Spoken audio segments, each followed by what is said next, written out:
siang Bapak Ibu Guru semuanya. Assalamualaikum warahmatullahi wabarakatuh. Terima kasih sudah bersedia meluangkan waktunya untuk kita dapat berkumpul di ruangan ini dalam mengikuti kegiatan dari salah satu teman guru kita yaitu Pak Abel dalam melakukan aksi nyata modul 1 yaitu mengenai budaya positif dalam mengikuti pendidikan guru penggeraknya. Nah, sebelum kita mulai kegiatan kita akan awali dengan doa. Doa dipimpin oleh Ibu Reni.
Sudah tidak ada lagi Bapak Ibu Terima kasih.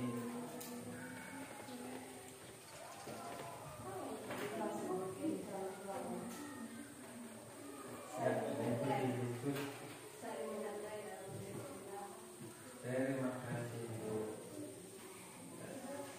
Saling menghargai. Ya, sudah 5. Ya, boleh kita bekerja sama. Kalau ada permasalahan yang mungkin kita bahas, jadi bisa sama-sama cari solusi, bisa kita sesuaikan dengan waktu.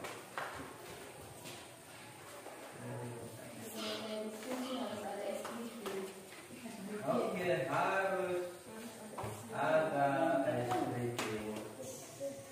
Terima kasih. Yang penting juga kan kalau kita mengatur tidak ice breaking bisa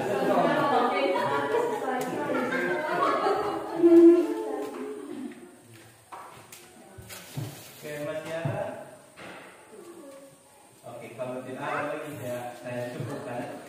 Ya, yang pertama kita keluar tepat waktu sebentar. Ya, kita harus hadir seutuhnya. Saat berpendapat kita wajib angkat tangan. Ya, kita mengikuti diskusi dengan antusias. Kita saling menghargai dalam proses diskusi. Kita juga wajib bersama dan harus ada ice breaking saat proses diskusi sebentar. Kalau rasa jenuh, ice breaking. Tujuan kita mempelajari budaya positif. Yang pertama, kita memahami pentingnya mengetahui kebutuhan belajar dan lingkungan yang memfasilitasi seluruh individu di sekolah agar dapat meningkatkan kompetensinya secara aman.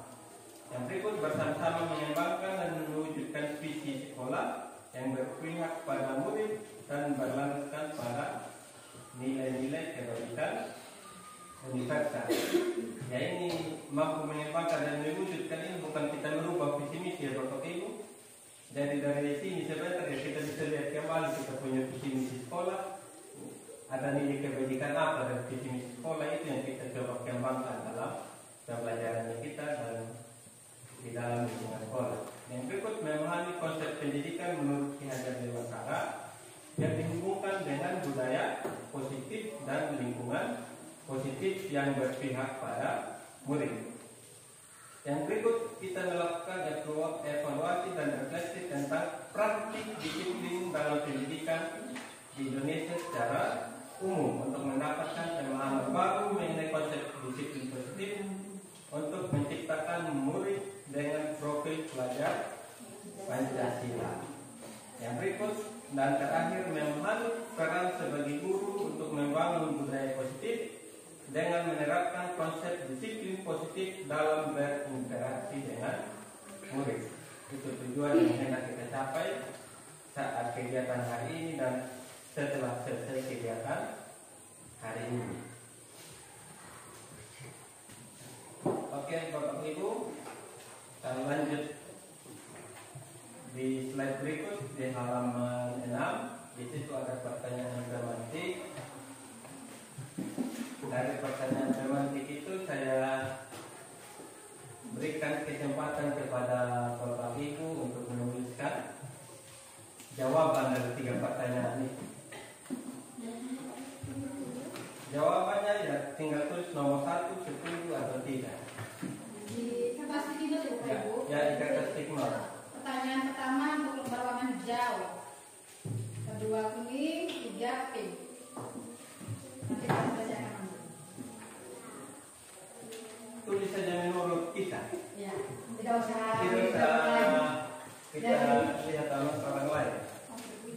Kan kadang orang lain pikirnya beda, kita bisa pikirnya berbeda. Dikasih nama ya. Yang pertama, apakah hukuman dapat mendisiplinkan anak?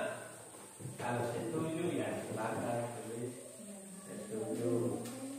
Yang kedua, pemberian hukuman dengan hal positif seperti membaca atau membersihkan halaman sekolah dapat meningkatkan disiplin anak. Kalau setuju silakan tulis setuju, kalau tidak Silakan tidak setuju. Yang ketiga, memberikan penghargaan dapat meningkatkan motivasi belajar anak.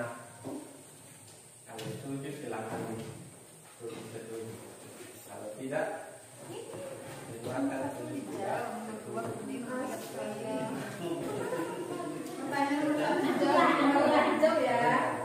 Oke, terima kasih Bapak Ibu sudah menjawab. Oke, sebelum kita masuk ke materi inti kita, sesuai kesepakatan kita tadi harus ada ice breaking. Dan saya sudah siapkan satu ice breaking untuk membuka kegiatan kita pada hari ini. Ya, ice breakingnya kita melihat gambar. Nanti silakan Bapak Ibu tebak gambar apa yang saya tunjukkan. Ini sudah sabar kita. Gambar yang pertama adalah yang ini. Burung unta.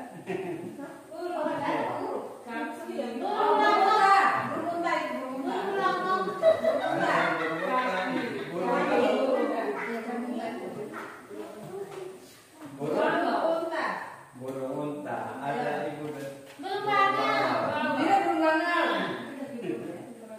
jadi ada dua. Jawaban ada dua, burung unta dengan burung bangau. Ya, untuk membuktikan coba kita buka.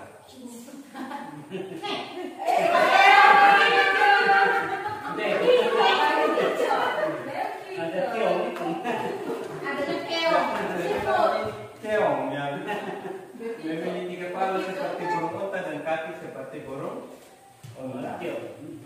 Masih ada lagi dua ya? Kita coba. Lumba-lumba. Tidak semudah itu Bina. Tidak semudah itu Bina. Misalnya di kepalanya apa? Kira-kira apa ini? Ikan hiu. Ikan hiu. Ada ikan hiu.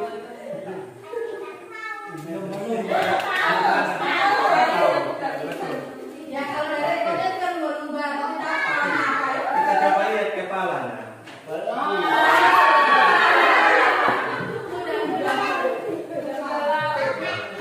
Karena ini kuda yang memiliki ekor ikan. Ada lagi satu.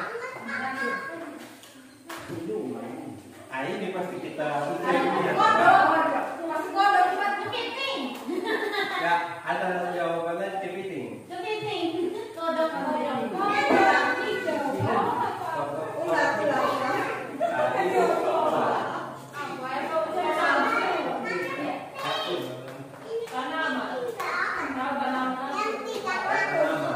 Ya, kita coba buka.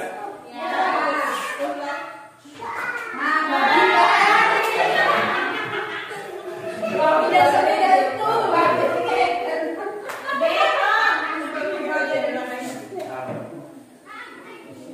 Oke, baik Bapak Ibu. Kira-kira ada apa yang kita bisa petik dari ice breaking ini? Kalau kita kaitkan dengan materi kita hari ini.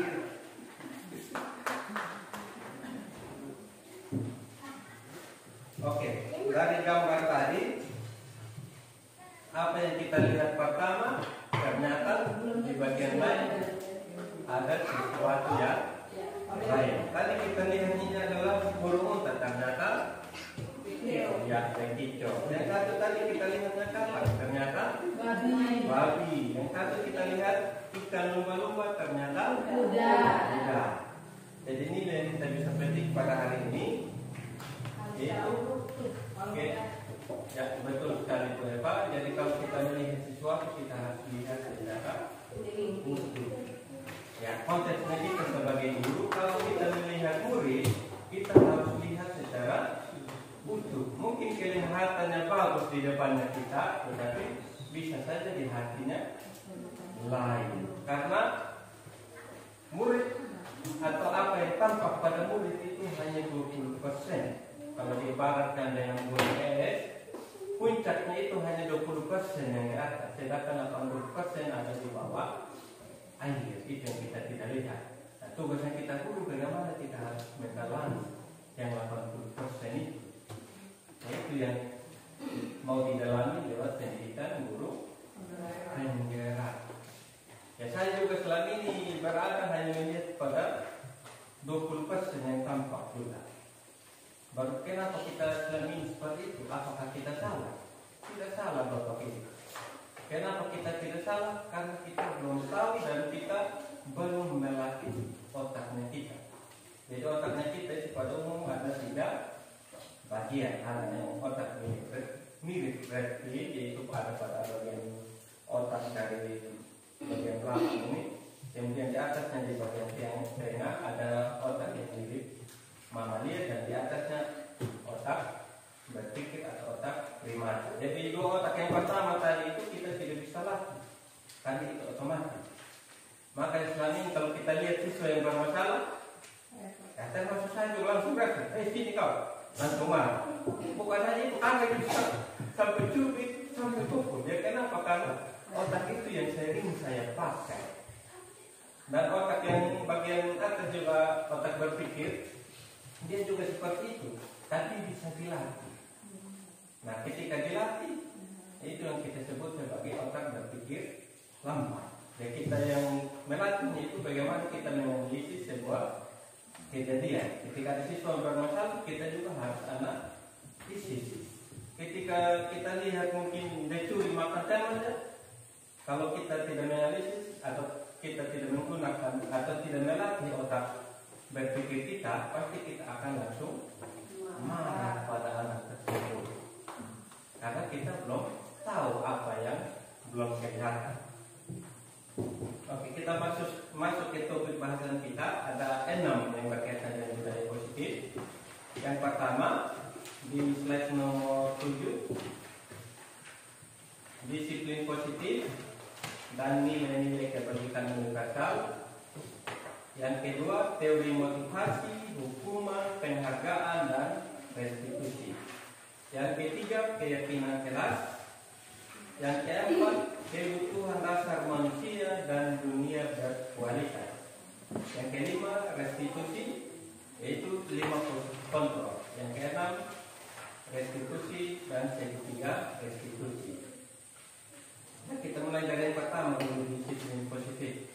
Dalam konteks pelaksanaan kegiatan kita hari ini, ya salah satu bentuk aksinya juga saya membuat kita berbentuk huruf O ini untuk mempermudah kita untuk berdiskusi. Begitupun di kelas sebenarnya kita bisa berubah posisi meja pada siswa sesuai dengan kenyamanan. Kalau kita diskusi seperti ini kan saya rasa lebih gampang dan lebih ke banyak arah. Kalau semua yang menghadap ke sini dan hanya saya di depan, itu berarti hanya satu arah. Mungkin kita lalu bertanya di depan, setengah mati kita harus balik belakang. Kalau seperti ini kan tinggal berpaling saja ke depan, sudah kita bisa bertanya, sudah bisa berdiskusi. Ya begitu pun dengan penggunaan laptop saya. Sekarang dalam perkembangan kita harus mengikuti perubahan juga. Di dalam kelas kita di sini keterbatasan listrik dengan internet, tapi tidak membatasi kita untuk menggunakan teknologi. Solusinya bisa kita bawa laptop di dalam kelas. Laptop tidak ada, kita punya HP Android, kasih tunjuk video siswa. Itu yang diharapkan kepada kita. Oke, baik Bapak Ibu, kita lihat mulai dari disiplin positif dulu. Itu mungkin kita pertama. Disiplin positif dan nilai-nilai kebajikan universal. Sebelum kita masuk ke lebih dalam tentang apa itu disiplin, sekarang saya minta tolong mungkin Bu Eva membagikan stick note supaya kita tulis, termasuk saya juga bisa coba di menulis. Ya,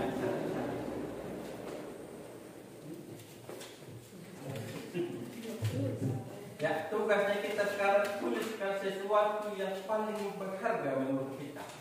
Tuliskan namanya di dalam stick note. Mungkin kalungnya kita yang paling berharga.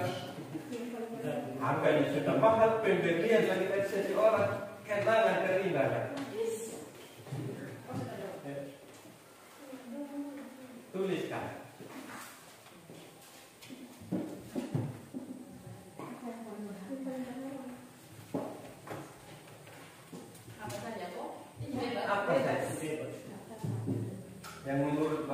paling berharga. Ya, Bapak Ibu tidak perlu sebutkan juga yang paling berharga, cukup Bapak Ibu tulis. Kalau sudah tulis, ya tidak perlu kumpul Bapak Ibu, ambil itu kertas, simpan di dalam genggaman. Anggaplah itu yang Bapak Ibu tulis kenyataan yang ada di dalam genggamannya Bapak Ibu.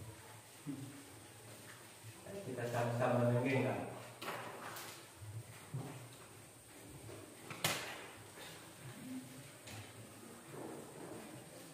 Kalau dia kalung, anggap itu kalung, dia sudah ada di dalam genggaman nanti.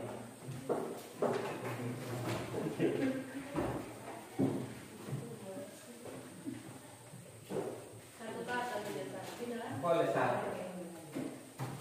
Mungkin yang satu itu yang paling berharga sudah mungkin. Kita pikir mau dua juga ya. Oh, saya punya rantai emas dengan cincin emas, boleh. Setelah kita tulis, simpan di dalam genggamannya kita. Kita boleh genggam, silakan genggam sekuat-kuatnya.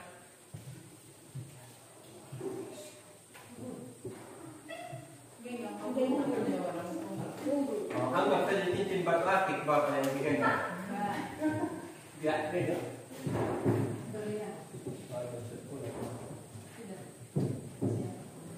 Oke. Kita coba genggam Bapak Ibu. Sekarang bayangkan itu yang Bapak Ibu tulis memang betul-betul ada di dalam genggaman tangan Bapak Ibu. Sekarang saya mau ke Bapak Ibu untuk mengambil itu. Ini barang berharganya Bapak Ibu, punya kenangan terindah. Sekarang saya mau ambil di tangannya Bapak Ibu. Nah, apa yang Bapak Ibu akan lakukan? Mempertahankan, kita harus jaga ya, supaya saya jangan ambil. Atau mungkin ada power ya bisa juga simpan. Pasti kita akan mempertahankan. Kenapa kita pertahankan Bapak Ibu? Ya, betul. Terima kasih atas jawaban. Kan tentu yang paling berharga di dalam hidup kita dan kita yakini itu sudah menjadi diri kita, pasti kita tidak akan mau untuk memberikan kepada orang lain. Ya, apa yang kita lakukan tadi Bapak Ibu itu berkaitan dengan teori kontrol. Itu berkaitan dengan teori kontrol. Apa yang kita pikirkan selama ini? Kita lihat perubahan paradigma teori kontrol dan atau teori pilihan. Selama ini kita menganggap guru mengontrol murid. Ternyata itu hanya ilusi. Kemudian kita menganggap bahwa kritik dan membuat orang merasa bersalah dapat menguatkan karakter. Dan ternyata itu hanya ilusi juga. Kita menganggap bahwa semua penguatan positif, efektif dan bermanfaat. Ternyata di teori kontrol itu hanya ilusi. Itu hanya bayang-bayang kita. Kita juga menganggap bahwa orang dewasa memiliki hak untuk memaksa. Itu juga ilusi menurut teori kontrol. Ini yang betul-betul saya rasakan selama ini. Dan selama ini juga saya bilang guru pasti bisa mengontrol murid. Lalu pertanyaannya, dan mungkin yang saya sering lakukan, apakah ketika kita menyuruh murid satu dan murid mau melakukan itu? Kenapa demikian? Kalau kita kaitkan dengan teori kontrol, bahwa guru dapat mengontrol murid. Contoh, kita suruh satu. Apakah siswa pernah mau Bapak Ibu? Ketika kita suruh siswa satu halaman, satu kelas, apakah siswa pernah mau? Ya pasti siswa mau. Lalu kenapa siswa mau? Ya betul, karena takut dimarahi. Betul sekali. Nah, ketika dia takut dimarahi, berarti murid itu memberikan kesempatan kepada kita untuk mengontrol. Iya, betul sekali. Baik, kita diberikan kesempatan oleh murid untuk mengontrol siswa tersebut. Tapi juga pengalaman saya Bapak Ibu, ada juga siswa yang tidak mau dikontrol, yang tidak memberikan dirinya untuk dikontrol oleh orang lain. Saya juga pada suruh siswa pilih satu, tapi siswa tidak mau, bahkan lari. Nah, siswa tersebut dia tidak memberikan kesempatan kita untuk mengontrol dia. Makanya teori kontrol bilang bahwa ilusi sebenarnya kalau kita bisa mengontrol siswa. Ini baru tahap pertama, nanti ada kenapa seperti ini. Dan cara mencatat masih ada di slide berikut. Ya, ada perbedaan teori kontrol dan teori stimulus respon. Ya. Jadi teori stimulus respon kita mencoba mengubah orang agar berpandangan sama dengan kita. Kalau teori kontrol, ya kita berusaha memahami pandangan orang lain tentang dunia. Kalau stimulus respon, perilaku buruk dilihat sebagai suatu kesalahan. Kalau teori kontrol, semua perilaku pasti punya tujuan, baik yang buruk maupun yang tidak buruk. Ya, baik yang buruk maupun yang baik, pasti punya tujuan. Kemudian orang lain bisa mengontrol saya. Kalau teori kontrol, Anda hanya bisa mengontrol diri sendiri. Contohnya tadi, kalau saya ambil barang berharga, tidak mungkin Bapak Ibu membuka tangan. Lalu siapa yang bisa membuka tangan? Diri kita sendiri yang bisa membuka tangan supaya bisa dilihat benda berharga kita, bisa dilihat benda kenangan kita. Kemudian pemaksaan ada pada saat bujukan gagal. Itu teori stimulus respon. Kalau di teori kontrol, kolaborasi menciptakan pilihan-pilihan baru. Kalau stimulus respon, model berpikir ada yang menang, ada yang kalah. Menangnya, kalau kita suruh siswa dan siswa mau mengikuti arahannya kita, ya kita menang. Lalu siapa yang kalah? Siswanya kalah. Kalau teori kontrol berpikir menang-menang, kita guru menang, siswa juga bisa menang. Kita lihat dulu makna kata disiplin. Disiplin berasal dari bahasa Latin, yaitu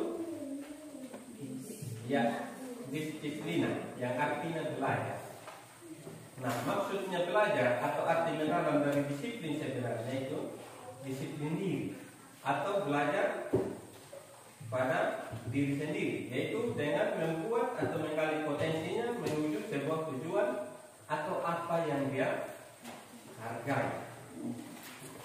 Ya, ini juga mengingatkan saya pada budaya orang Jepang yang mungkin kita terkenal dengan disiplinnya yang tinggi, yaitu karena mungkin dia sudah percaya dan hargai bahwa itu sudah menjadi sebuah kebiasaan sehingga bisa terkenal dengan disiplin yang tinggi.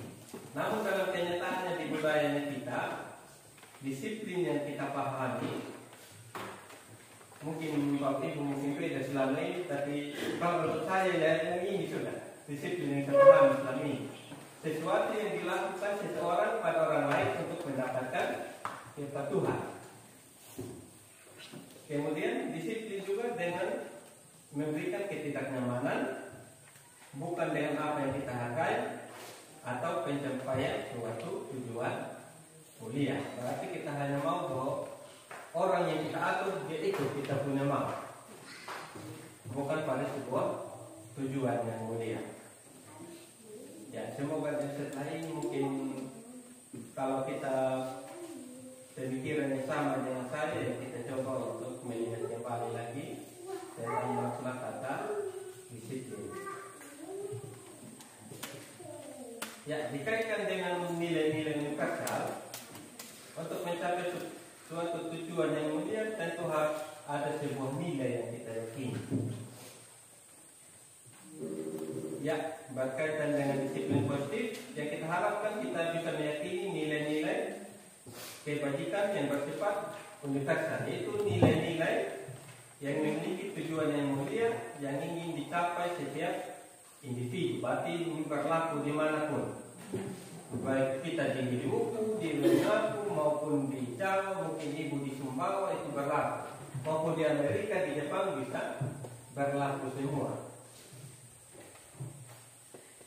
Ya, berkaitan dengan nilai-nilai kebajikan yang diyakini seseorang akan memiliki motivasi intrinsik atau motivasi dari dalam dirinya bisa terbangun kalau dia meyakini sebuah nilai-nilai yang bersifat kebajikan universal.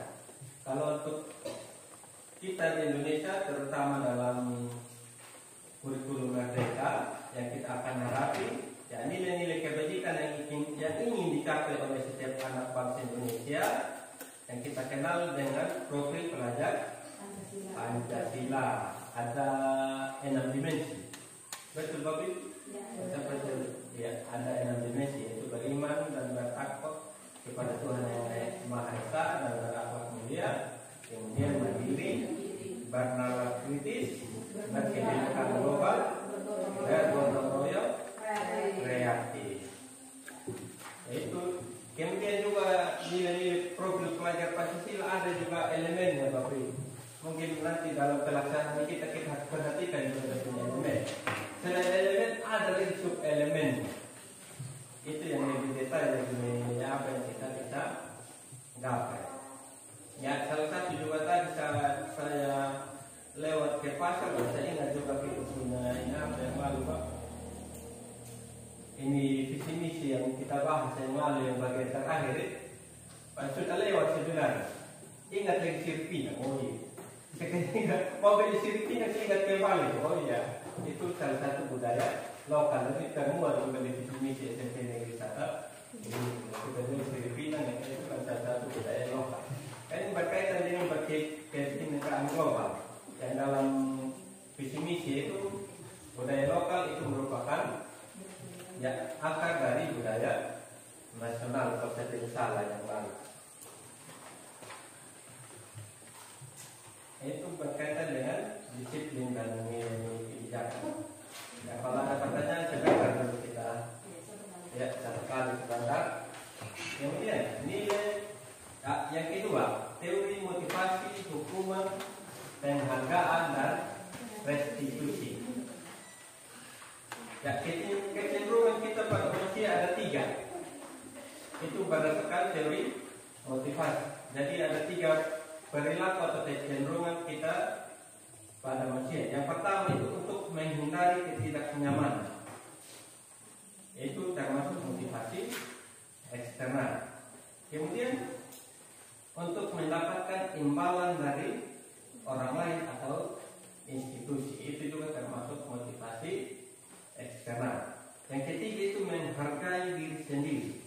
Itu motivasi internal. Kalau untuk menghindari ketidaknyamanan tadi, ya apa yang akan terjadi bila saya tidak melakukan itu. Misalnya siswa, apa yang akan terjadi ketika saya tidak kerja tugas? Oh, bisa guru marah. Bisa seperti, berarti itu ada motivasi eksternal. Itu membuat tidak nyaman. Kemudian yang kedua, apa yang saya dapatkan apabila saya melakukan. Misalnya, saya belajar supaya saya dapat peringkat, supaya saya dapat hadiah. Apalagi kalau juara 1 mungkin saya dapat 4-5 buku tambah pena tambah mister. Itu termasuk motivasi eksternal. Yang ketiga itu menghargai diri sendiri. Itu kita akan berpikir bahwa saya akan menjadi orang seperti apa bila saya melakukannya. Ya, kalau berkaitan dengan murid, kalau murid sudah berpikir apa yang akan terjadi ketika saya belajar, mungkin nanti akan bisa menjadi orang yang lebih baik atau dan lain sebagainya. Nah, itulah motivasi internal dan tujuan kita di disiplin positif.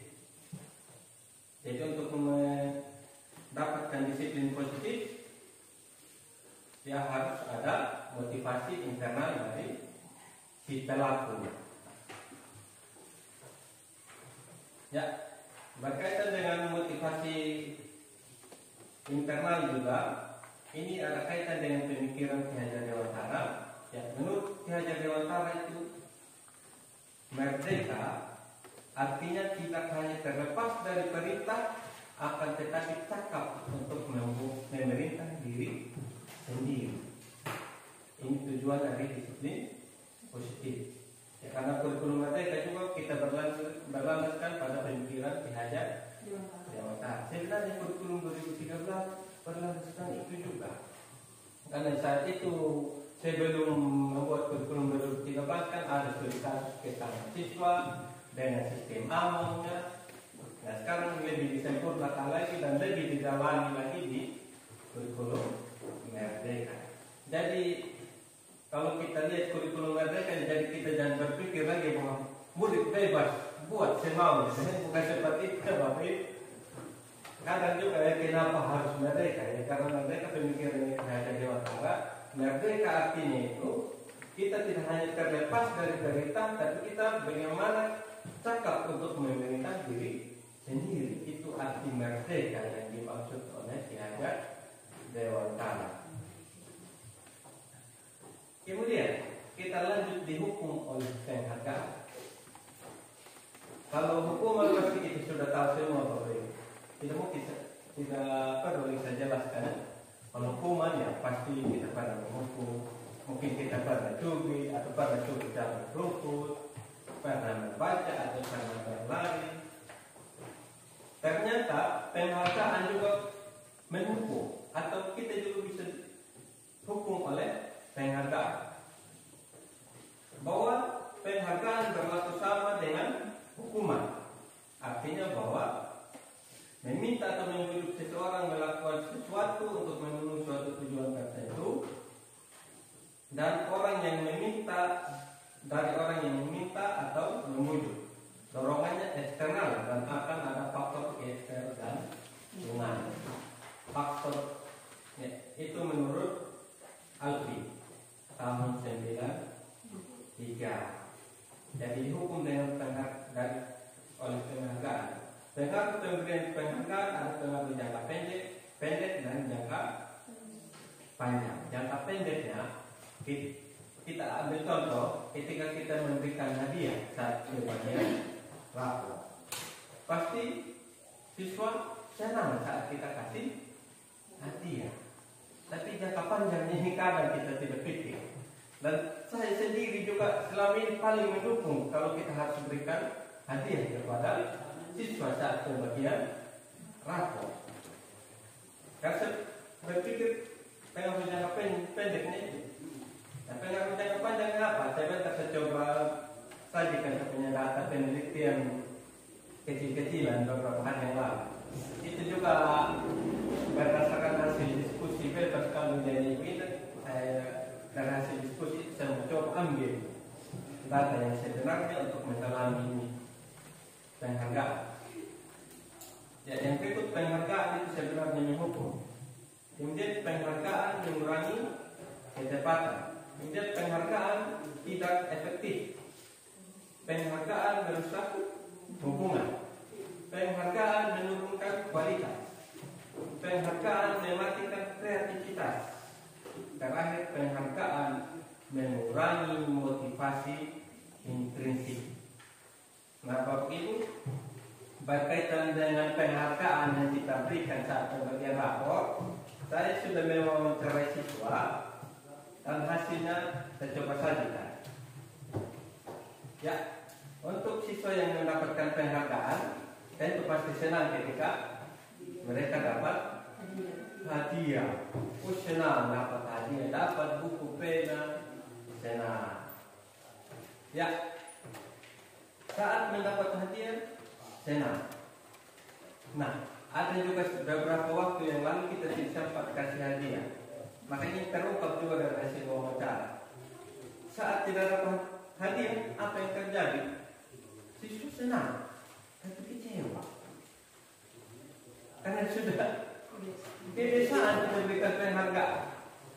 Ini data yang saya ambil. Jadi ada 5 orang yang pernah mendapatkan hadiah, senang tapi kecewa. Kemudian bagaimana pujian terhadap prestasi mereka?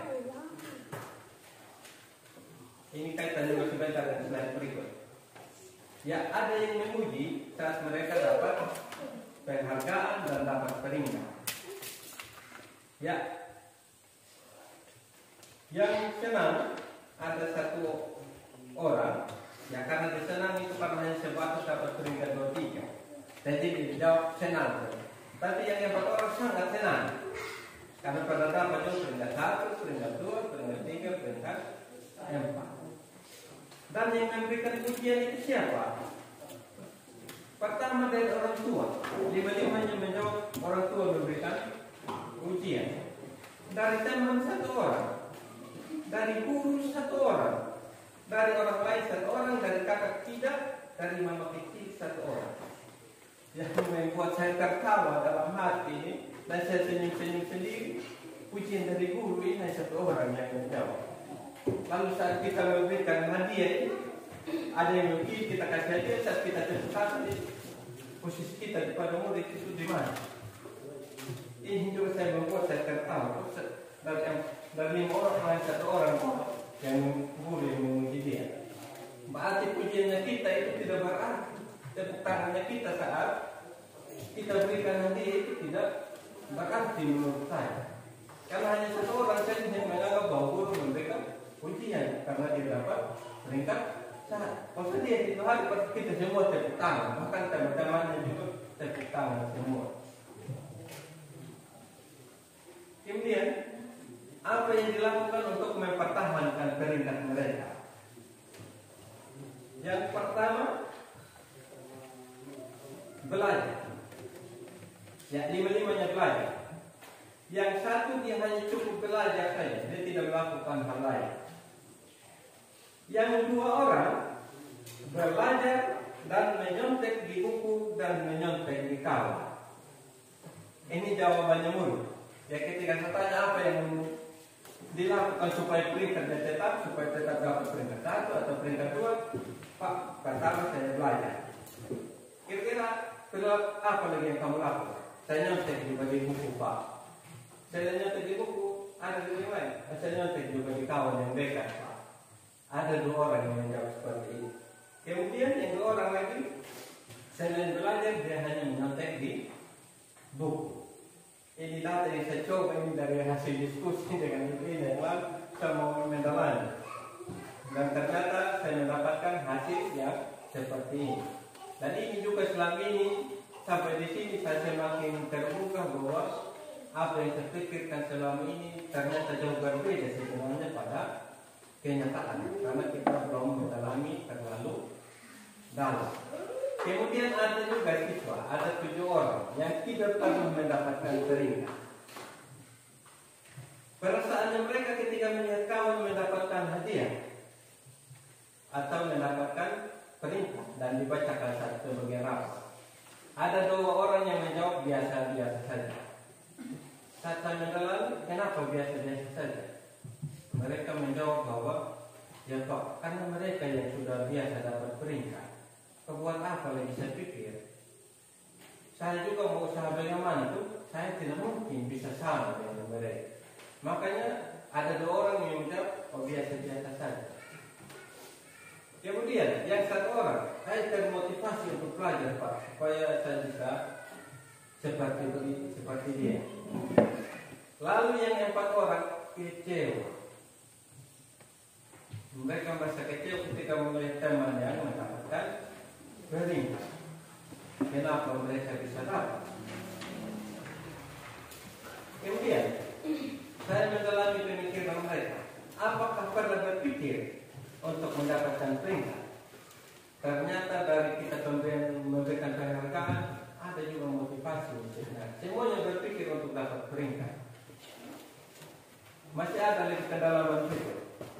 Lalu apa yang dilakukan supaya bisa dapat peringkat? Ayat hasil yang pertama semuanya pasti belajar. Lalu saat kamu belajar dan tidak berhasil, apa yang terjadi? Bagaimana perasaan kalian? Pasrah Pak, jawab mereka. Ya karena mereka saja yang dapat peringkat. Kalau sudah tidak berhasil, ya pasrah Pak. Kata pasrah ini juga saya senyum-senyum sendiri setelah saya kembali analisis ini. Kemudian dari 7 orang ada 5 orang yang menyontek di buku dan menyontek di kawan. Untuk mengejar itu apa yang kamu lakukan? Ya pasti selain saya belajar Pak, saya menyontek juga di kawan yang lebih bisa. Selain itu juga saya menyontek di buku juga. Kemudian saat tidak mendapatkan peringkat, apakah mendapatkan apresiasi dari orang-orang sekitar? Saya menanyakan, ada 5 orang yang menjawab dari orang tua. Jadi bagaimana orang tua bisa apresiasikan? Ya dibilang tidak apa, kamu tidak hebat, kamu pintar, hanya kamu tidak dapat peringkat. Itu apresiasi dari orang tua mereka. Ada 3 orang yang menjawab selain orang tua, ada kakak juga. Mungkin kebetulan kakak yang dapat terima rapor atau pulang dari rumah dia terima rapor. Kemudian ada 1 orang yang mengatakan tidak pernah mendapatkan apresiasi. Kemudian ada 2 orang yang menjawab dari kawan juga ada. Ada yang dari om, ada dari mama kecil. Jadi saya tanya, apakah dari guru pernah dapat apresiasi? Jawaban tidak. Ini data-data ini yang betul-betul membuka saya ketika saya mencoba melakukan penelitian CPT,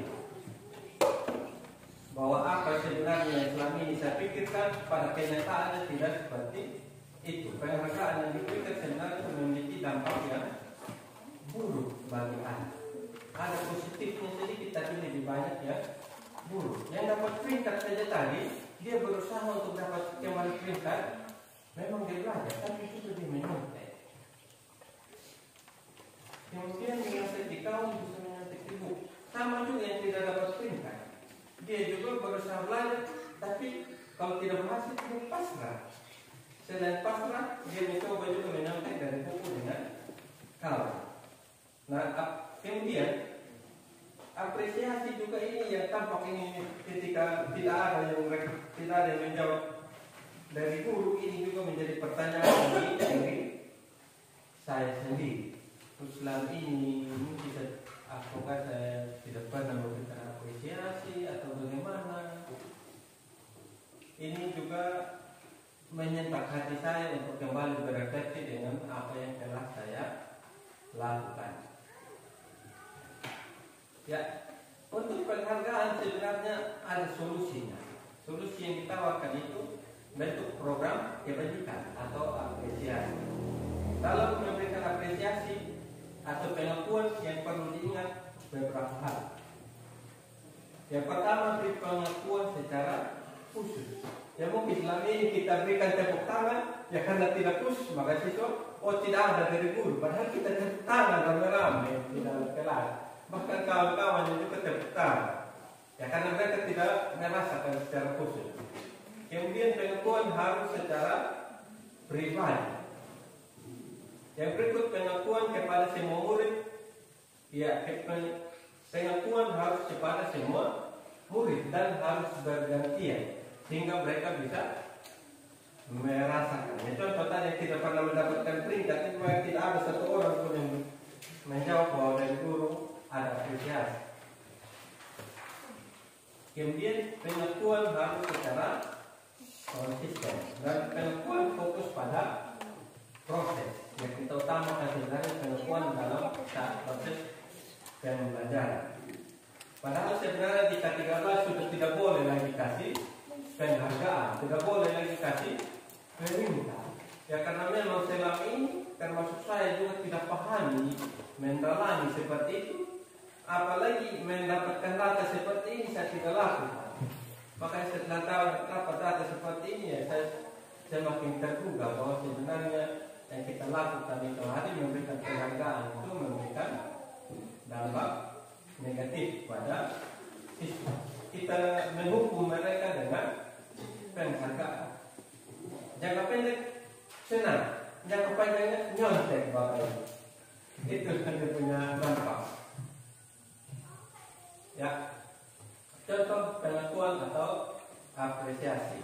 kebajikan. Ya. Di situasi pada saat menolong murid yang baru di kelas, ya nilai kebajikan yang dituju itu rasa empati yang besar sekali. Mungkin pembukaannya seperti apa? Ya, kemarin saya perhatikan. Mungkin ya, kemarin saya perhatikan kamu ada seperti ini. Kamu luar biasa. Kita bisa berikan apresiasi seperti ini. Ya pada saat kita melihat ini, pada saat kamu membantu teman-teman di tugas kelompok, nilai kebajikan itu kepedulian. Pembukanya saya menghargai. Ya bisa kalau ada seperti itu, ya kamu bisa saya hargai apa yang kamu lakukan karena kamu sudah membantu. Yang berikut, pada saat kamu memungut kertas-kertas yang berserakan di lantai, nilai kebajikannya itu rasa tanggung jawab dan kata pembukanya terima kasih. Jadi kalau ada siswa yang melakukannya, tentu kita terima kasih karena sudah memungut. Nah, kita lihat di tindakan guru.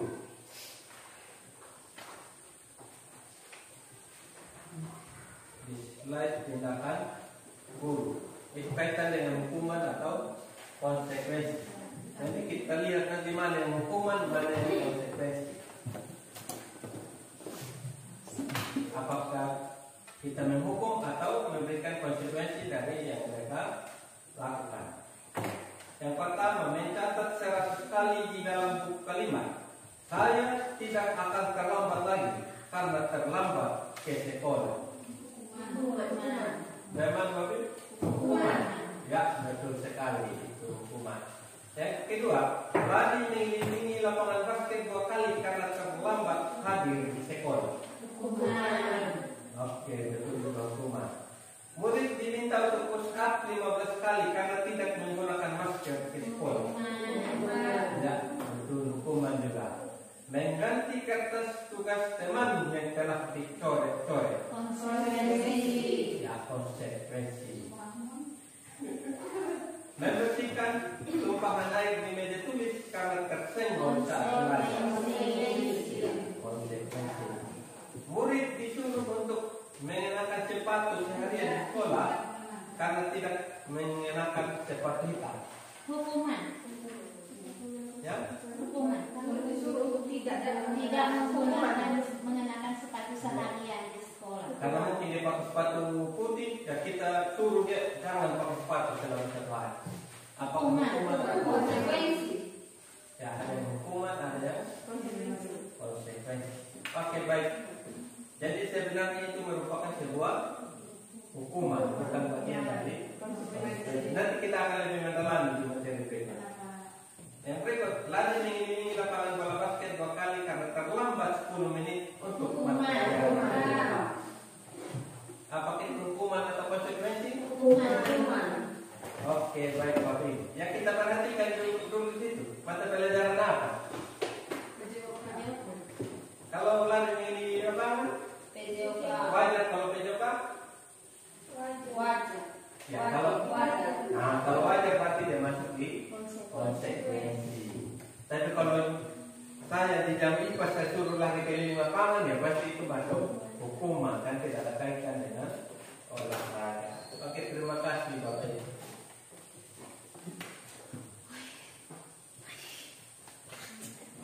Ya, kita lanjut dulu apa perbedaan hukuman dan konsekuensi.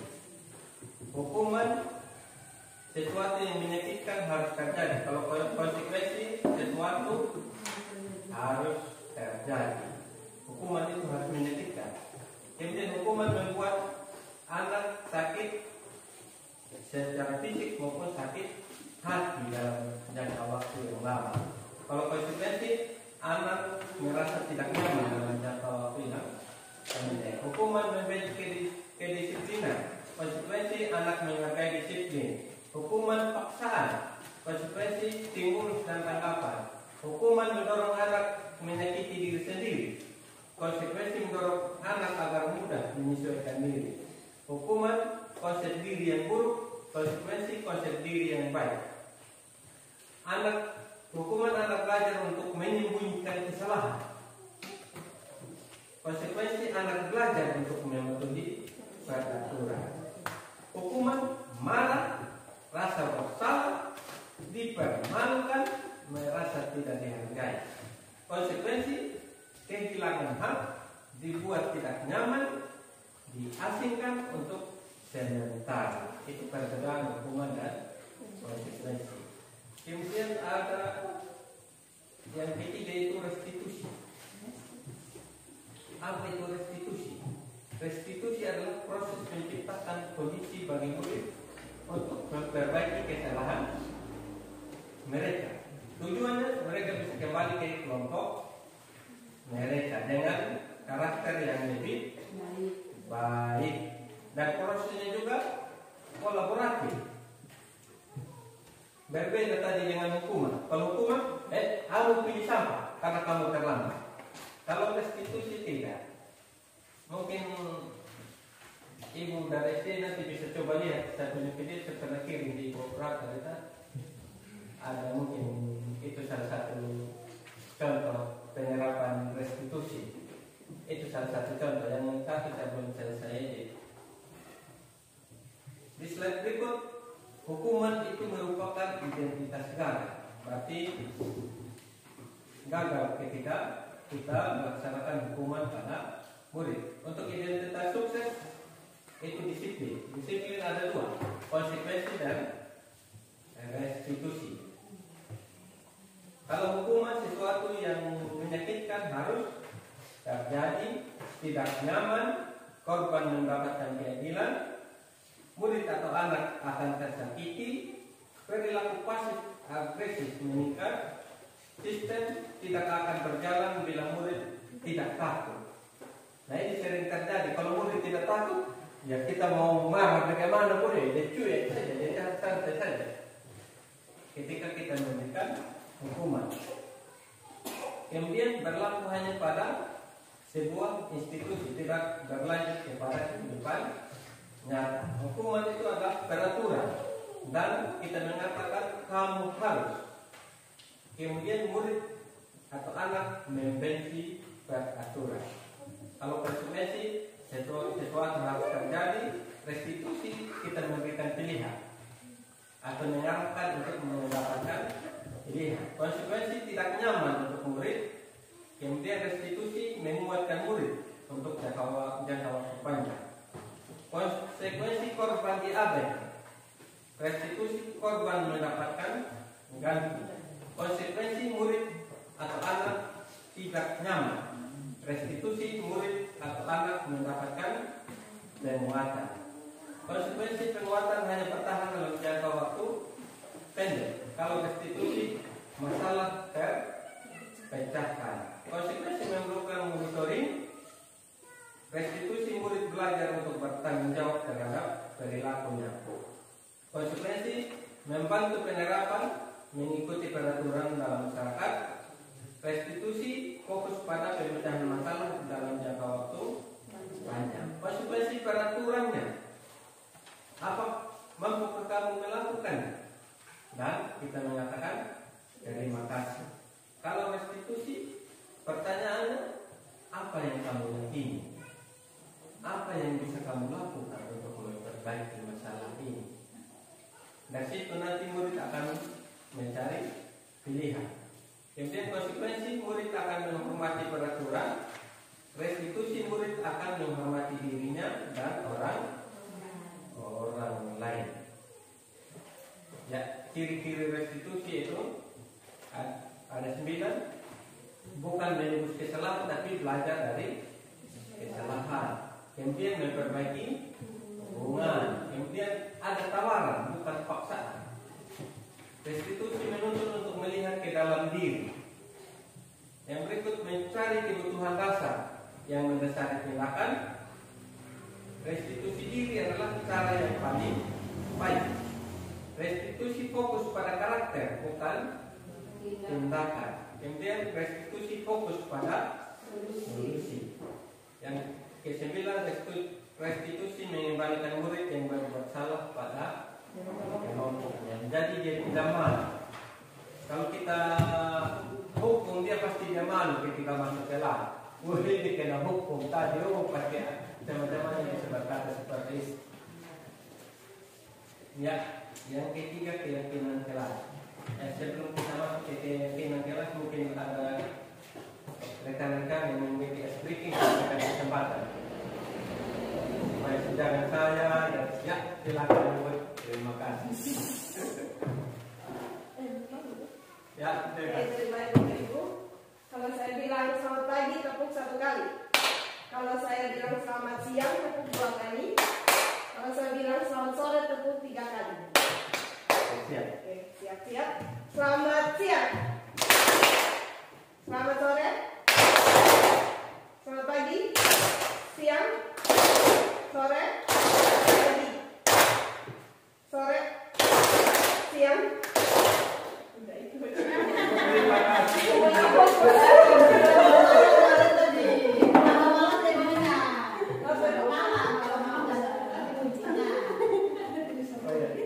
ya. Nanti bisa kita terapkan di kelas. Kita tambahkan selamat malam setengah misalnya kan. Tidak mungkin kita belajar malam. Kalau sore ya masih bisa.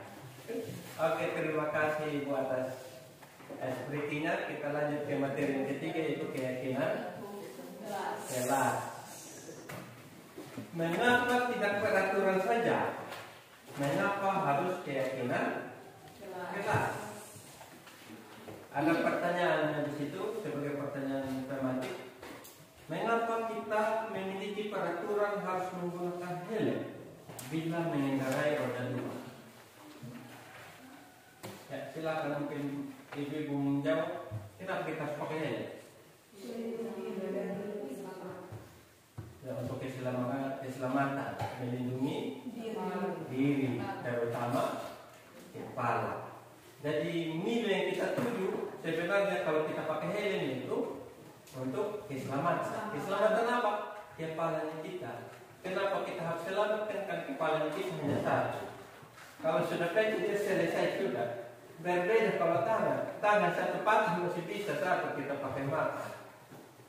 Ya itu sebenarnya kita kuatkan karena di situ nilai kebajikan yang kita tuju itu keselamatan. Kemudian, mengapa kita memiliki peraturan 3M? Menggunakan masker, mencuci tangan, dan menjaga jarak 1,5 meter. Kira-kira nilai apa di situ, Ibu? Ya.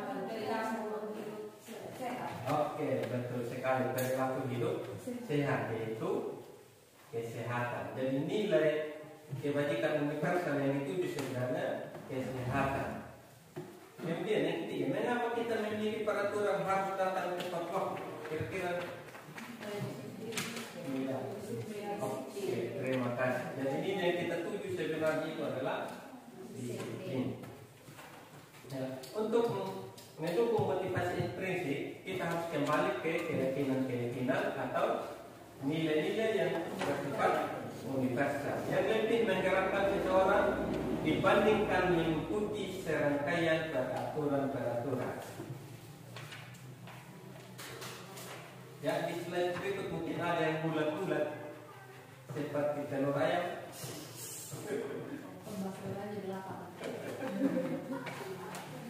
Ya, yang paling ruang lingkupnya kecil yaitu peraturan kelas atau peraturan sekolahnya kita.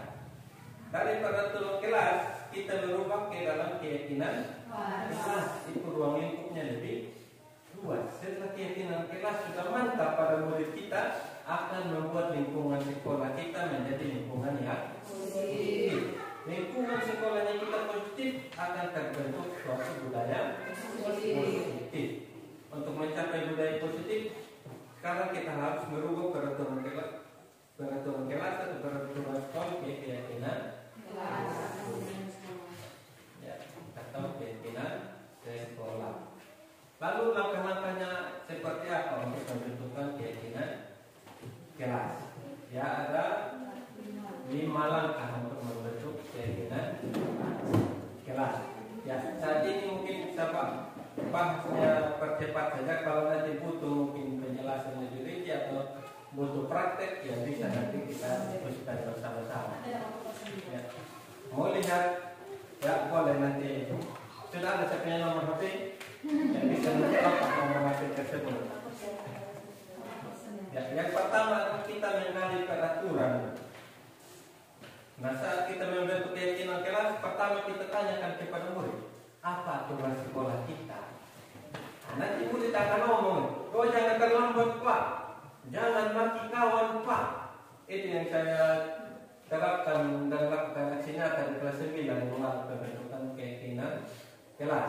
Mereka ungkapkan semua itu, tapi kita harus berusaha untuk meyakinkan mereka bahwa ini untuk membentuk keyakinan kelas. Jadi jangan membuat suasana kelasnya itu jangan membuat suasana kelasnya itu membuat mereka takut untuk berpendapat. Saat pertama kita harus usahakan mereka untuk berpendapat semua. Salah satu langkah yang dipakai ya saya bagikan post-it sehingga mereka tuliskan semua apa peraturan-peraturan yang mereka ketahui selama ini. Setelah menuliskan semua itu peraturan, yang kalimatnya negatif tadi kita harus berubah ke kalimat positif. Contohnya jangan terlambat. Itu kan mesti negatif, jangan terlambat. Kalau kalimat positifnya kira-kira apa? Ya, betul sekali. Terima kasih atas jawaban. Berarti kita harus berubah ke datang tepat waktu. Kalau datang tepat waktu, kira-kira lanjut ke yang tiga. Kita menjadikan peraturan ke nilai kebajikan. Kalau datang tepat waktu, nilai kebajikan apa yang kita lakukan? Ya, disiplin. Kemudian setelah mendapatkan itu, kita harus menggali perilaku yang mencerminkan keyakinan. Jadi salah satu contoh kita bisa dua atau dua bagian. Kalau papan kita bisa bagi dua. Yang sebenarnya perilaku yang mencerminkan keyakinan disiplin tadi. Contohnya hadir tepat waktu. Yang tidak mencerminkan tadi datang terlambat atau terlambat tiba di sekolah. Untuk kita menggali perilaku yang mencerminkan keyakinan. Setelah itu kita harus perdalam lagi. Kita tanyakan kepada siswa apa yang menjadi tugas mereka dan apa yang menjadi tugasnya kita. Nanti siswa akan menjawab dengan sendiri. Ada yang kemarin yang saya praktekkan, oh tugasnya saya belajar Pak. Oh tugasnya saya Pak, karena sudah dibagi ya saya harus satu ruangan dan sudah menjadi tanggung jawab saya. Kemudian tugasnya saya tidak boleh menyakiti kawan. Tugasnya saya tidak boleh maki kawan. Itu kemarin terungkap semua. Lalu tugasnya guru apa? Ya mereka menjawab ada yang mengajar, selain mengajar juga membimbing mereka. Mereka juga menjawab menyalahkan mereka. Ini untuk menguatkan keyakinan kelas yang telah kita buat. Ya, untuk contohnya ada di slide berikut ya, ada untuk kelas 1, untuk kelas 5 dan untuk kelas 7. Itu sebagai contoh. Ya, memang ada sedikit perbedaan untuk membuat keyakinan kelas. Kenapa harus berbeda? Karena ya, pemikirannya murid itu masih berbeda. Untuk kelas 7 ya berbeda dengan kemampuan berpikirnya kelas 5, berbeda dengan kemampuan berpikirnya kelas 7 atau murid SMP. Kalau murid SMP, ya keyakinan kamu yang kita sepakati sebagai apa? Hormat Pak. Kira-kira untuk keyakinan hormat apa saja yang kamu harus lakukan? Ya saya hormati guru, hormati kawan, saya hormati lingkungan saya hormati buku supaya buku saya tidak kotor, supaya tidak robek. Ya, mereka bisa jawab. Tapi kalau kelas 1 kan tidak mungkin bisa berpikir sampai seperti itu. Jadi itu yang membedakan. Kalau SMP sudah bisa berpikir abstrak. Kalau SD kami masih belum sampai berpikir abstrak. Kita lanjut slide berikut. Mana yang peraturannya dan keyakinan kelasnya apa? Atau nilai kebajikan apa yang dituju? Yang pertama, selalu kembalikan buku ke tempatnya. Kira-kira keyakinan kelas atau nilai kebajikan apa yang dituju? Tanggung jawab. Ya, betul sekali. Terima kasih. Jadi itu tanggung jawab. Dilarang mengganggu orang lain.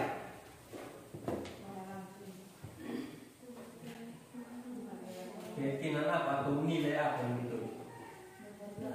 Ya, menghormati orang lain atau menghargai orang lain. Hadir di sekolah 15 menit sebelum pembelajaran dimulai. Disiplin. Selain disiplin,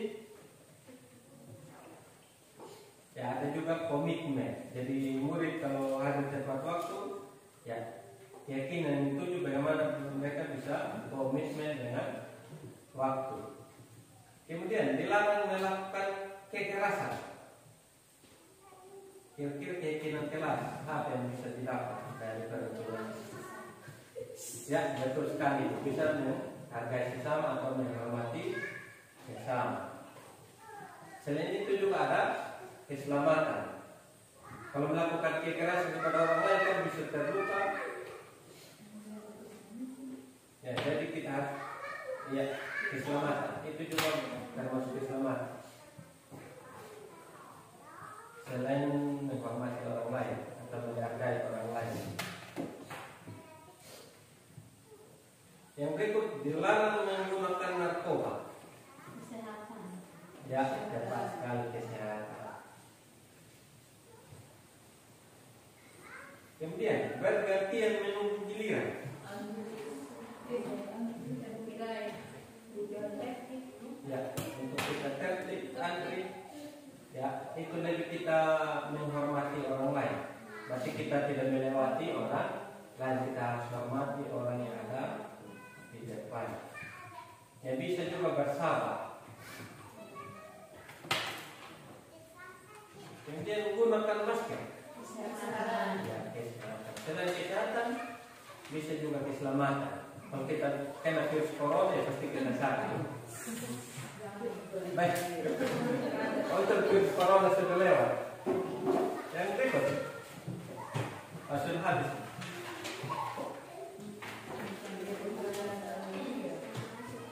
Ya, kebutuhan dasar manusia. Jadi kita manusia memiliki 4 kebutuhan dasar. 5. Saya lihat yang di pinggir-pinggir tadi yang di tengah.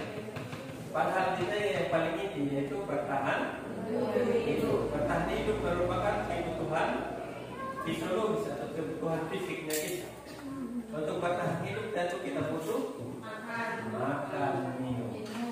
Yang sama juga siswa, mereka butuh bertahan hidup seperti makan dan minum. Yang kedua, penguasaan. Kita juga pasti punya kebutuhan penguasaan. Yang ketiga, kebebasan.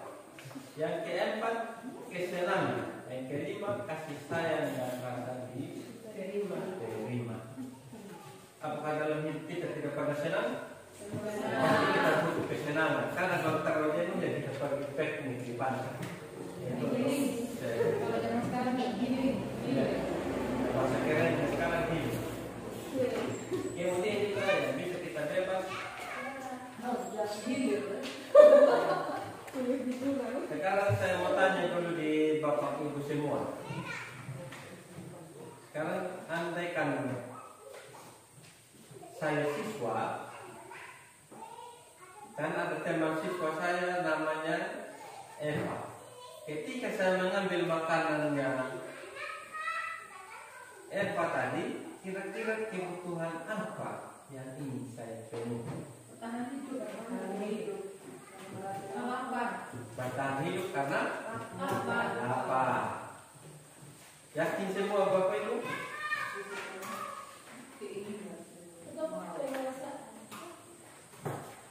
Ya, menurut Ibu Wasti penguasaan. Ya, ingin menguasai.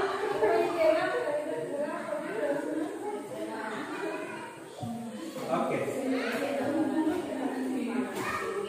Baik. Saya coba jelaskan dulu.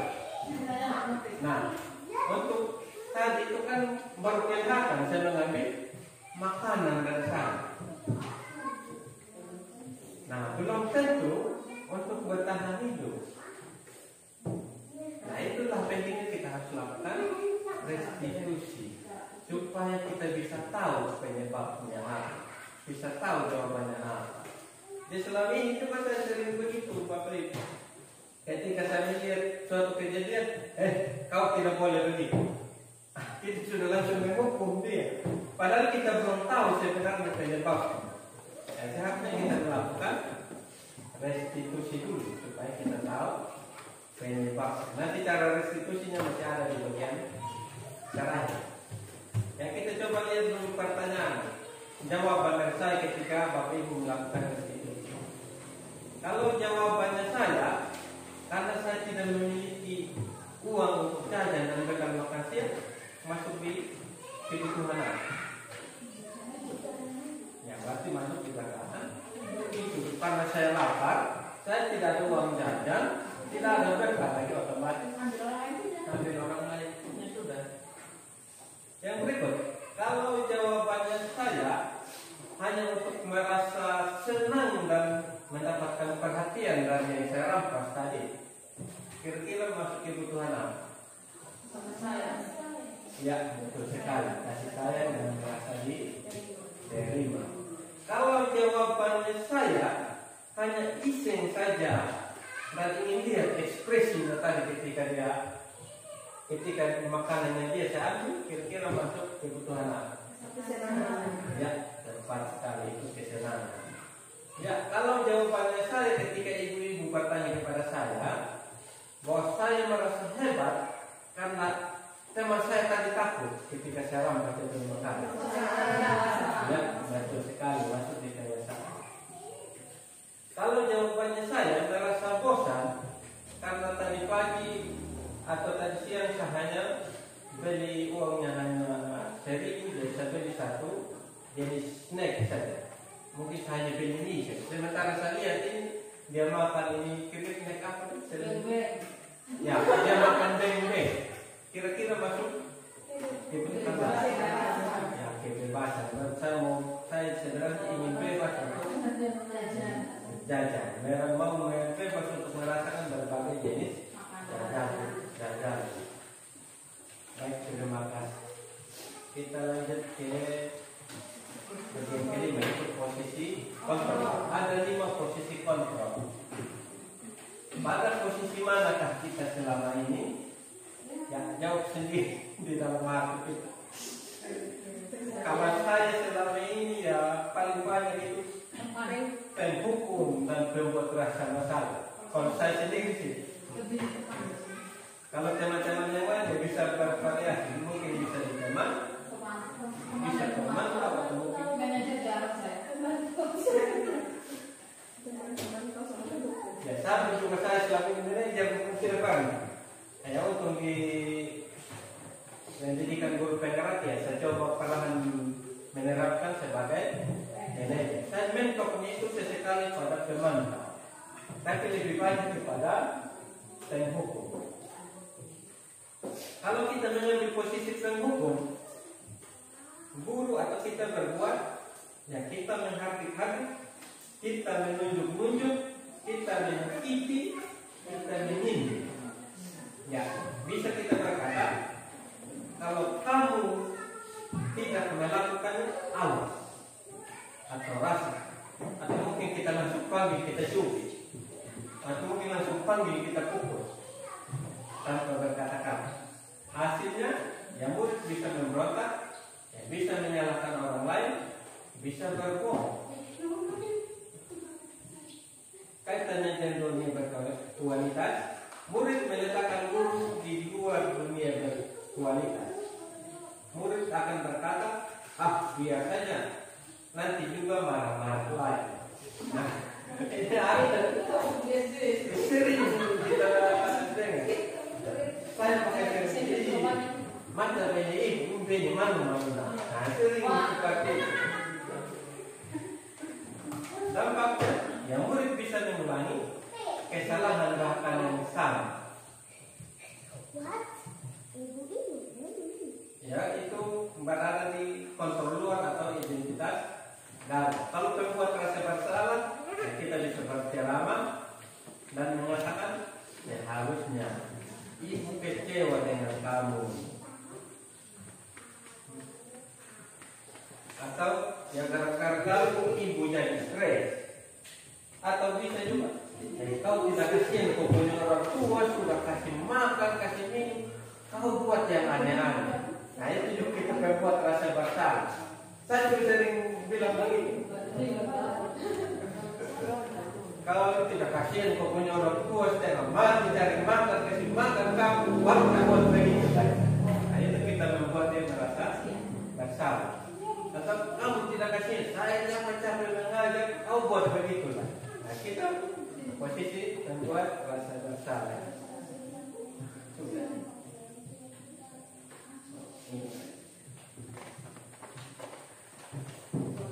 Ya, yang boleh juga menyembunyikan apa yang menjadi permasalahannya. Kemudian dia bisa menyangka, dia bisa berbohong. Kaitan dengan dunia berkualitas, murid meletakkan guru di dalam dunia berkualitas. Murid mungkin akan berkata, maaf saya, maaf bu, saya sudah bersalah tadi. Tapi dia sudah berbohong tadi di bagian atas. Kemudian dampaknya pada murid akan merasa rendah diri.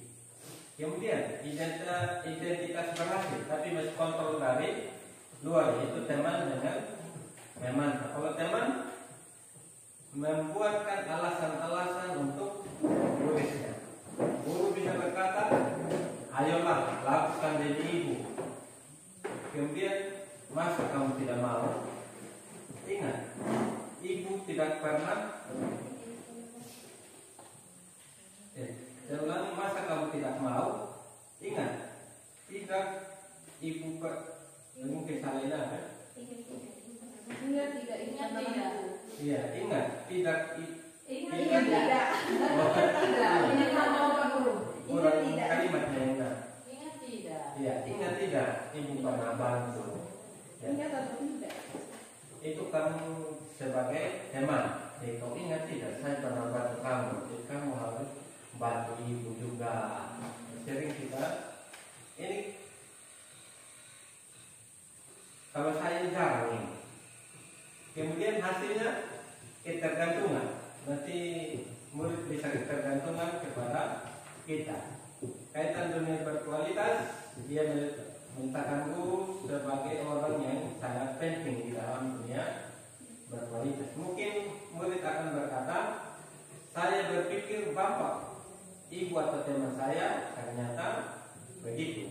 Ya mungkin ketika kita tidak membantu dia lagi, dia akan berkata, saya pikir ibu teman saya ternyata tidak seperti itu. Dampaknya lemah, tidak mandiri atau tergantung, karena murid akan menunggu kita membantunya. Kemudian sebagai pemantau, menghitung dan mengukur. Guru akan berkata apa peraturan. Nah, kita ingat tidak peraturan, kita berkata seperti itu. Kalau peraturan yang seperti itu, apa kamu harus laksanakan. Itu kita posisi sebagai pemantau. Hasilnya menyesuaikan diri bila diawasi. Kalau tidak diawasi, ya, dia tidak akan menyesuaikan diri. Kaitan dunia berkualitas, murid meletakkan guru peraturan dan hukuman bagaimana jadi. Nah, murid meletakkan guru pada peraturan dan hukuman di dalam dunia berkualitas. Murid akan berkata, berapa banyak bintang yang harus saya peroleh. Ini kalau pakai sistem bintang. Berapa banyak halaman yang harus saya tulis. Kalau kita sudah buat peraturan, mungkin peraturannya kita harus, yang tidak mengerjakan tugas catat 100 halaman. Ya, ini akan mengingat berapa banyak halaman yang akan ditulis. Atau mungkin yang terlambat harus 1 halaman. Dia akan mengingat berapa luas halaman mungkin yang saya akan 1 sebentar. Kemudian dampaknya menitik beratkan pada sanksi atau hadiah untuk dirinya sendiri. Kemudian kalau kita di posisi manajer, kita mengajukan pertanyaan. Ya, kita bisa berkata apa yang kita yakini atau apa yang kamu yakini. Kemudian apa yang bisa kamu kerjakan untuk memperbaiki masalah ini. Jadi kalau ada masalah, contohnya yang bermasalah, ada satu siswa kemarin yang bermasalah dan harap kasih tiga restitusi. Jadi kita tanya dari keyakinan kelas yang kita buat, kira-kira keyakinan apa atau apa yang kita yakini sebenarnya dari permasalahan yang kamu buat. Nah, dia menjawab, ya saya tidak menghargai Pak. Ya. Saya bertanya, apa yang kamu tidak hargai? Oh, saya tidak hargai lingkungan. Lingkungan seperti apa? Lingkungan seperti lingkungan kelas. Karena kejadiannya di dalam kelas. Lalu saya terus tanyakan, kira-kira menurut kamu apa solusi untuk menyelesaikan permasalahan kamu? Nanti dia pikir sendiri. Karena masalahnya seperti ini, ya saya akan berusaha yang terbaik. Karena kerusakan menurut saya bisa terbaik. Jadi dia bisa mencari solusi kalau kita dalam posisi manajer. Hasilnya dia menguatkan pribadi. Kaitan dengan dunia berkualitas, murid meletakkan dirinya sebagai individu yang positif, bukan lagi sebagai guru. Tidak menempatkan guru lagi, tapi menempatkan dirinya yang positif di dalam dunia berkualitas. Murid akan berkata bagaimana caranya saya bisa memperbaiki keadaan. Ketika saya murid bingung ya, tapi saya tidak tahu cara untuk memperbaiki kita arahkan. Kira-kira seperti apa, dan mungkin coba kamu pikir di sekitar kamu atau di sekitar lingkungan ada tidak yang bisa membantu untuk memperbaiki keadaan atau memperbaiki hal-hal yang dirusak oleh murid. Kemudian dapatnya pada murid mengevaluasi diri, dia akan mengevaluasi diri dan bagaimana cara dia memperbaiki diri sendiri. Jadi kita hanya membantu dengan pertanyaan-pertanyaan saja. Jadi siswa sendiri yang menemukan solusi, yang mendalami masalahnya dia sendiri, yang menemukan solusinya dia sendiri. Ya, ada lagi tugasnya kita.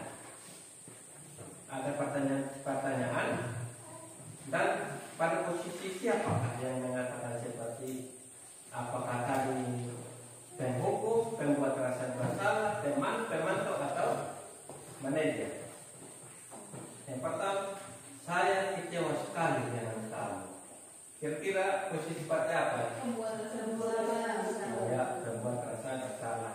Kecewa sekali. Kata kuncinya. Kemudian, kamu tidak pernah benar melakukannya.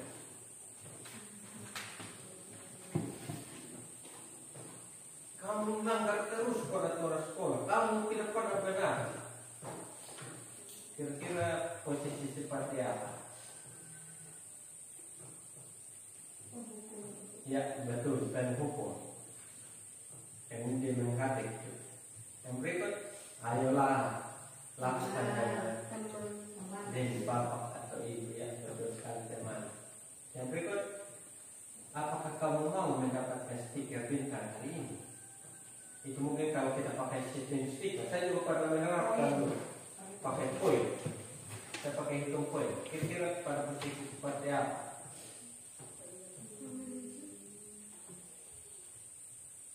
Atau lebih mengarahkan kepada peraturan. Itu sebagai pemantau. Yang berikut, bagaimana kamu bisa menyelesaikan masalah ini? Ya, betul sekali.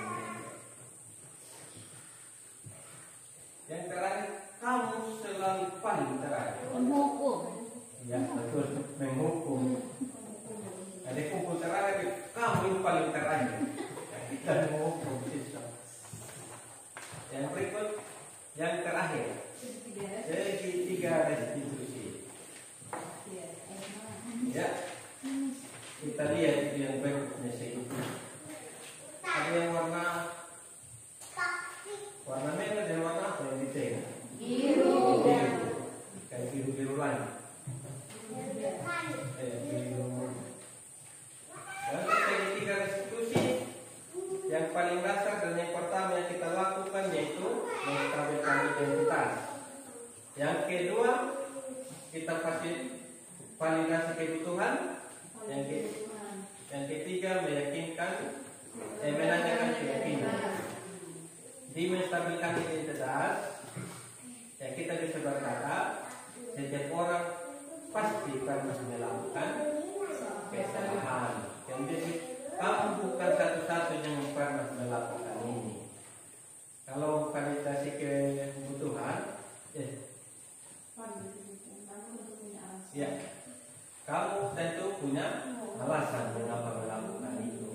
Kemudian ada cara yang lebih efektif untuk mendapatkan apa yang kamu lakukan. Kemudian untuk menanyakan keyakinan, nilai-nilai apa yang telah kita sepakati. Kemudian apa kamu ingin menjadi orang yang seperti apa?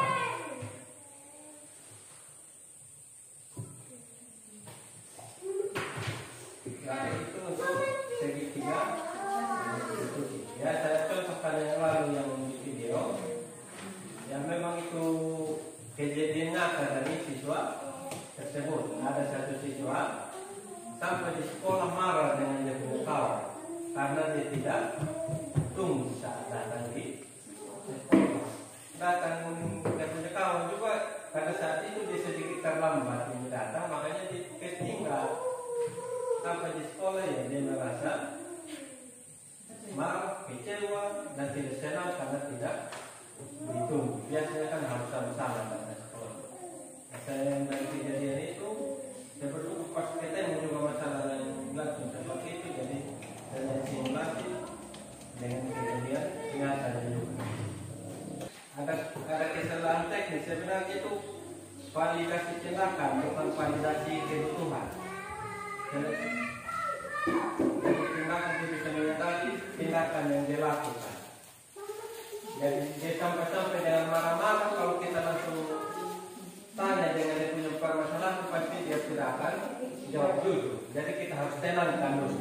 Jadi menstabilkan identitas itu kita menenangkan siswa tersebut. Kemudian setelah kita tenangkan, kita mengajak dia supaya dia bisa validasi tindakan. Dia mengakui bahwa tindakannya itu salah. Dia telah mengakui tindakannya salah, baru kita tanyakan keyakinan apakah dia bisa perbaiki atau tidak. Kalau dia bisa perbaiki, kira-kira solusinya seperti apa? Dan kita akan untuk berpikir ke arah solusi. Sehingga solusi itu dia sendiri ya pikirkan. Tugasnya kita guru hanya segera mengarahkan. Jadi itu yang saya tambahkan di segi 3 restitusi. Jika ada pertanyaan atau yang mau didiskusikan, ya nanti lewat berapa saya persilakan. Bapak Ibu, ini mau dilakukan 9 atau mau istirahat kopi 9 saja. sama aja. Mau aku ya. Oke. Baik, terima kasih Pak Guru untuk pemaparan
gagal saja, apakah gurunya yang gagal atau siswanya yang gagal.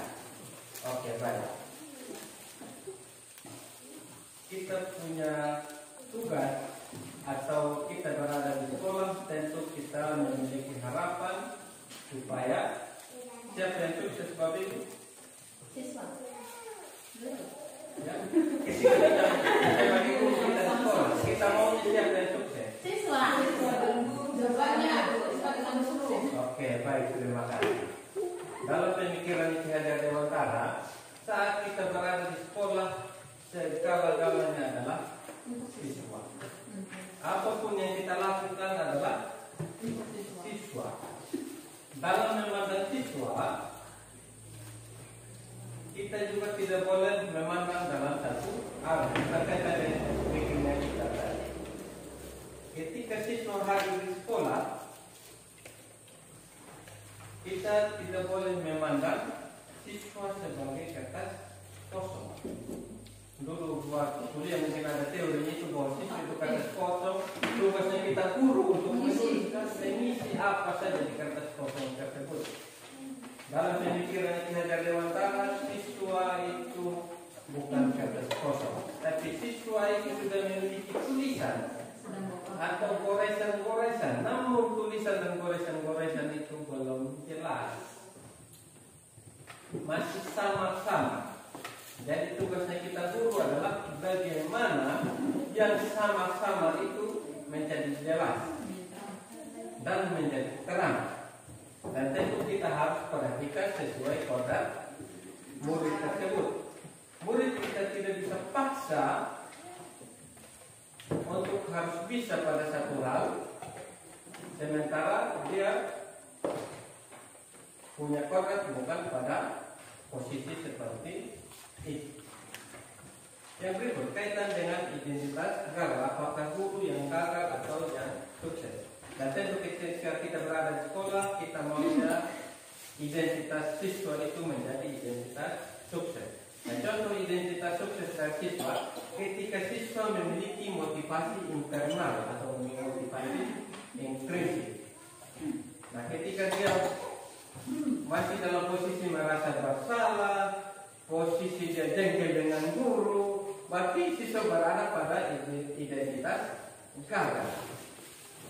Kalau dia sukses, dia akan melakukan sesuatu karena tidak ada motivasi dari dalam diri siswa tersebut.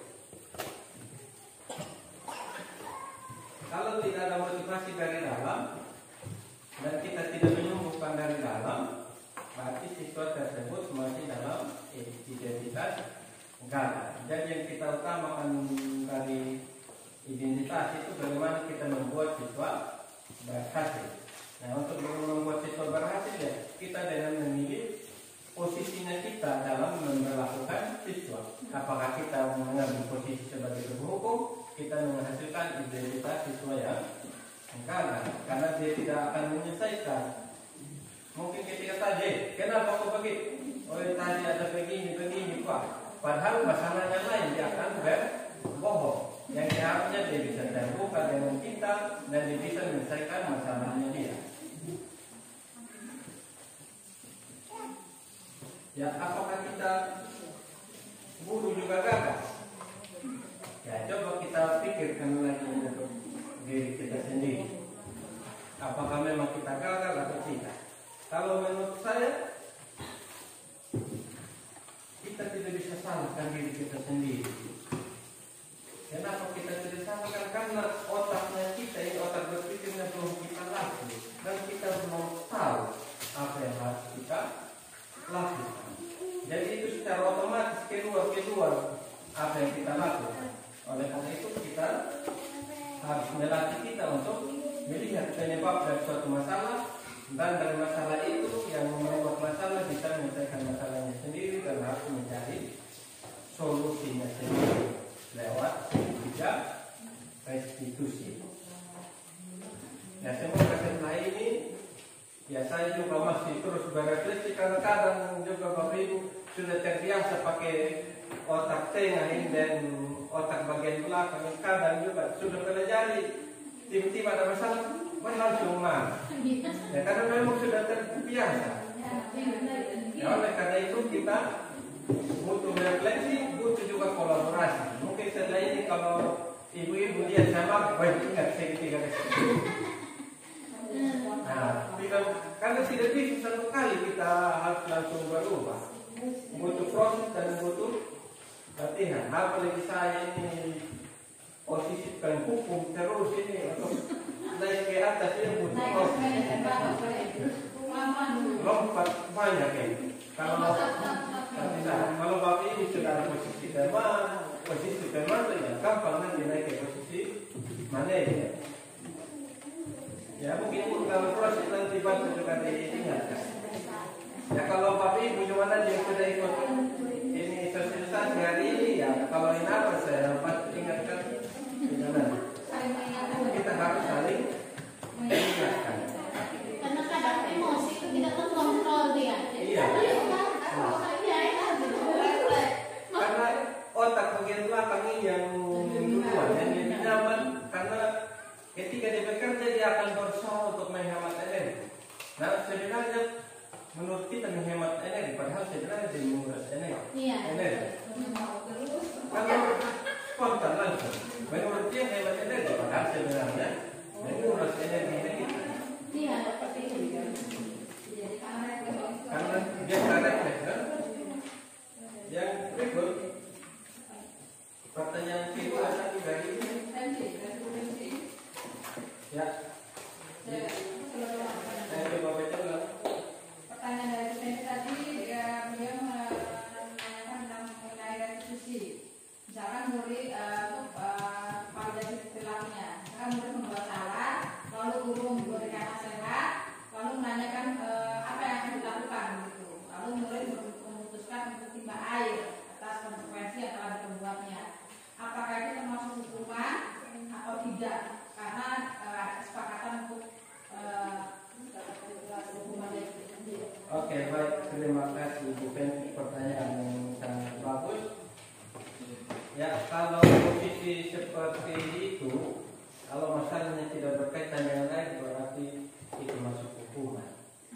Kalau berkaitannya dengan air, berarti timba air, misalnya dia tumpahkan air atau dikasih jadi dengan air, waktu timba air ya bisa masuk konsekuensi. Tapi kalau tidak berkaitan langsung dengan itu, berarti itu masuk di hukuman, belum restitusi.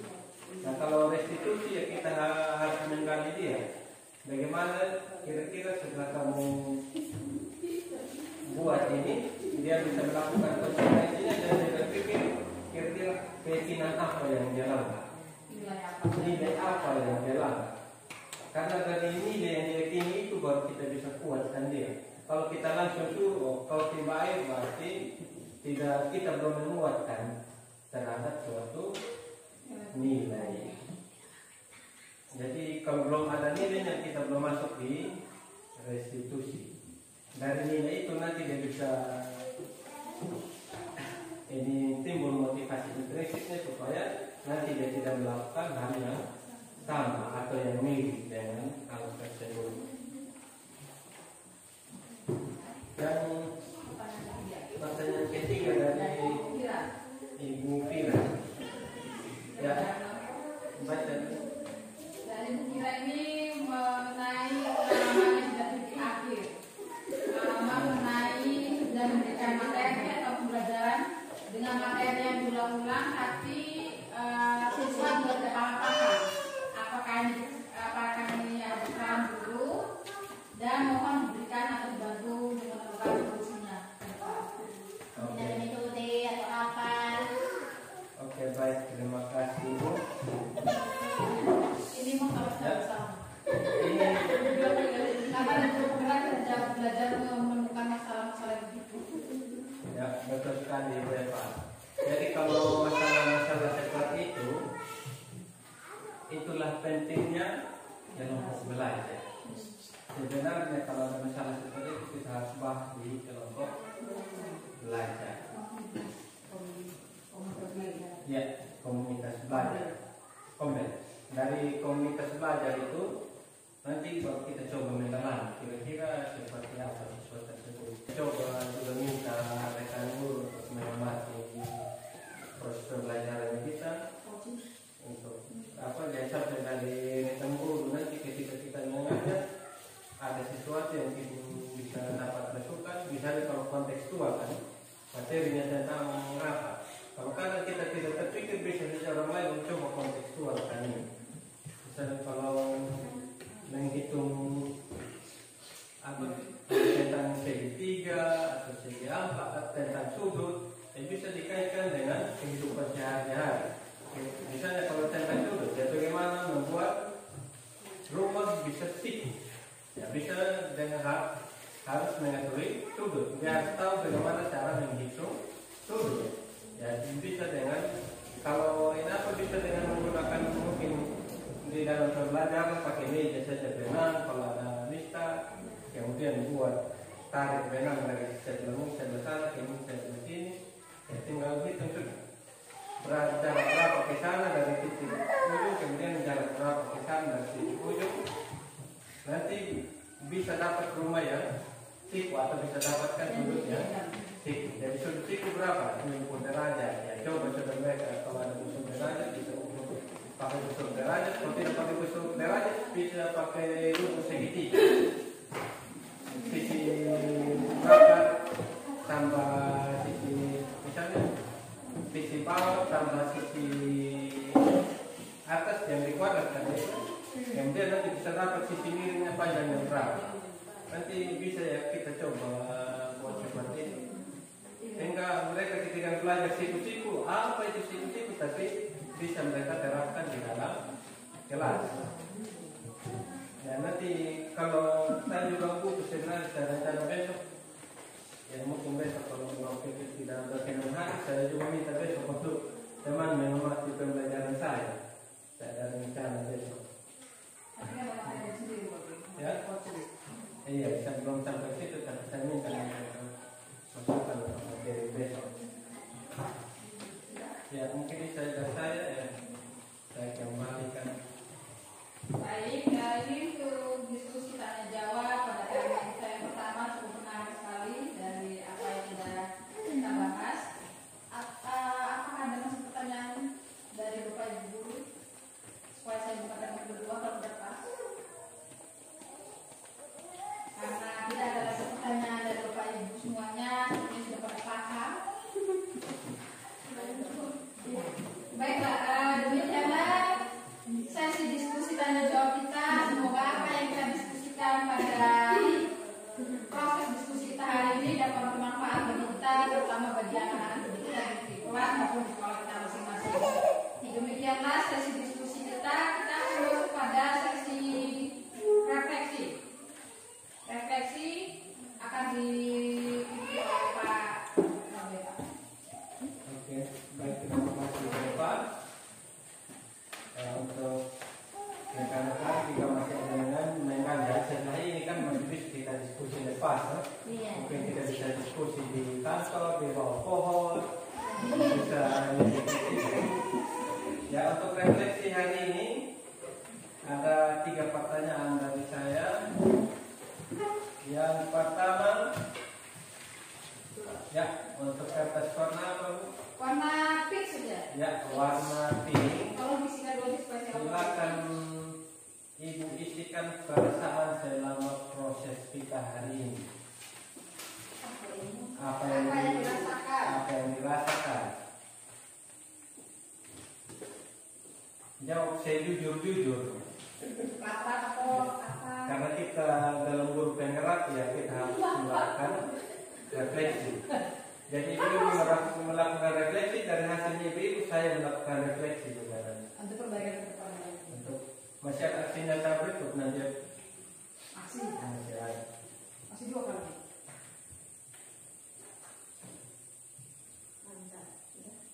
Ya. Yang kedua, kata paling penting. dari kegiatan hari ini pembelajaran apa yang didapatkan?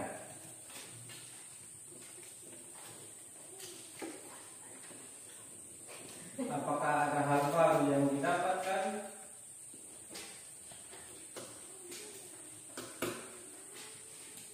sesuatu yang bermakna, silakan dicatat.